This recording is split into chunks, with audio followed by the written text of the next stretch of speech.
Hi, my name is Logan, and this is Grace, and we're from the St. Lawrence College Fitness and Health Promotion Program. Today we're going to be running through the deep squat functional movement screen. The purpose of this screening is to assess the mobility of the ankles, hips, chest, and stability of the knee. First thing we're going to do is I can get you to put the dowel on your foot here. So what I'm checking for is that it is in line with the armpit and the inner foot.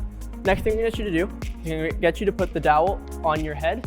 And now what I'm looking for is that the arms, the upper arm and the forearm are in line to make a 90-degree angle. So I'm going to get you to bring your right arm in a little bit more. Perfect. Awesome. Now I'm going to get you to shoot up. All right, and do 3 squats.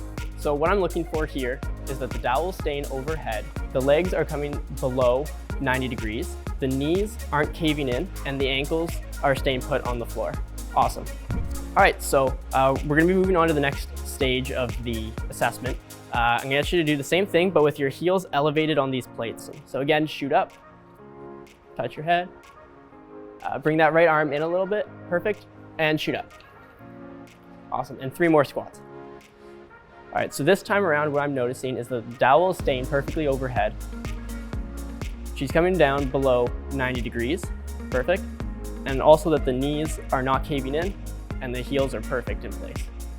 Awesome, great. So you've scored a 2 on this assessment. That is because the first time around, the dowel wasn't in place. Your knees were caving in a little bit. This time around, when your heels were elevated, it was perfect. That is just a small part of what we learn in the Fitness and Health Promotion Program at St. Lawrence College.